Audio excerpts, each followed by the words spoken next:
Ocean blue seas and sparkling poolside retreats. Resort life beckons in the Bahamas. This is the perfect climate. A balmy temperature today. I think we're probably about 78 degrees. Just another day here at Baha Mar. This 1,000-acre resort in Nassau has made quite the splash since opening in 2017, says President Graham Davis.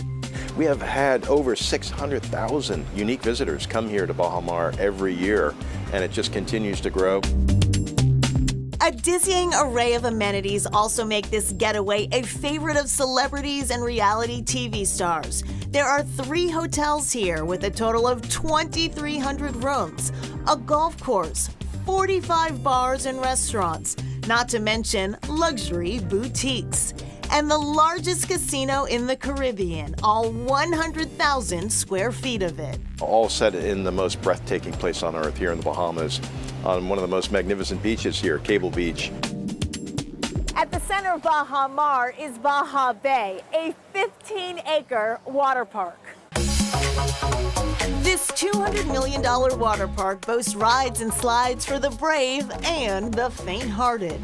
I opt for the laid-back, lazy river, but lifeguard Ian Mortimer advises stepping up my game. Now I'm going to try my luck on the Pirate's Plunge. Any tips for me? Say what? So the tips I'm going to give you to go on Pirate's Plunge, Okay. Quickest way, you're going to cross your legs, cross your arms, and pray to God. Here goes.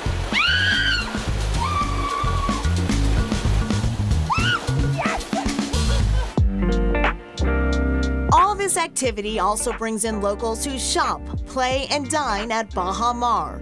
Running a resort of this size and scope is no easy feat. Davis, who has been working in the Caribbean for nearly 30 years, credits his hotel management degree from the University of New Hampshire with getting him started. Cut my teeth working on Hampton Beach at the Ashworth by the Sea on Hampton Beach, New Hampshire during my college years, and parents lived up in Maine in Rockport, Camden area. One of my favorite places to live. I hope to see more of our friends from the New England area come down to visit us here at Baha Mar and certainly in Nassau, Bahamas. New Providence Island is only 21 miles long, so you can see a lot on a short drive, including many grand houses. Here we meet another New Englander and her daughter who's home from college.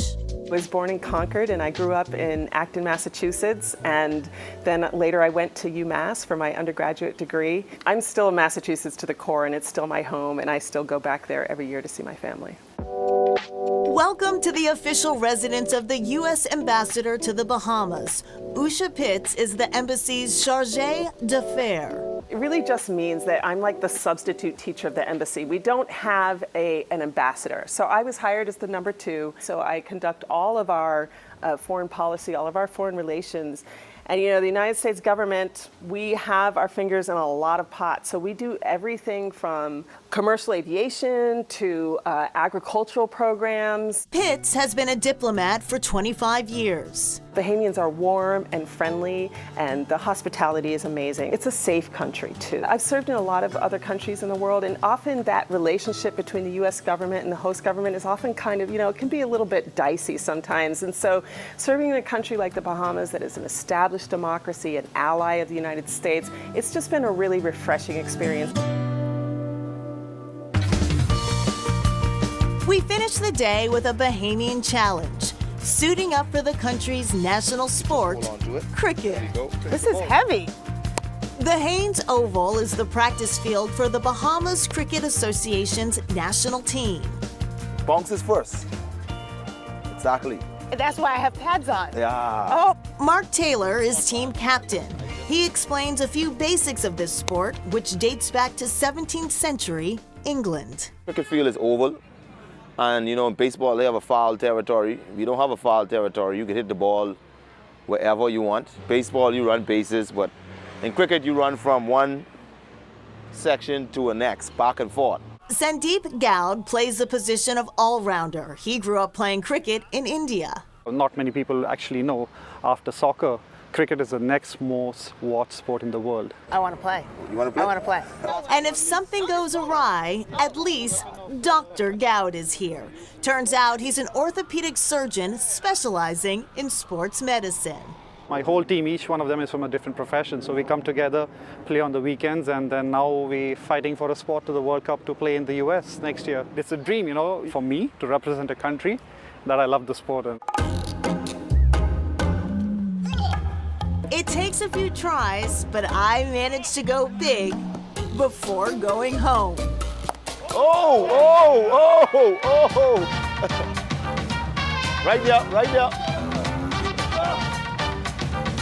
All right, now you stop right in the box right there. There we go. That's a pretty good hit.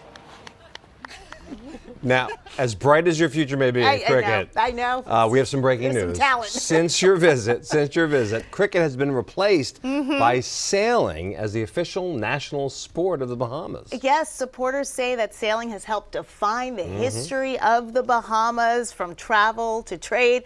But not surprisingly, some cricket fans were not too happy about this. Well, I don't know about that future, but Right. maybe get you on a sailboat instead. Coming up, making friends with flamingos.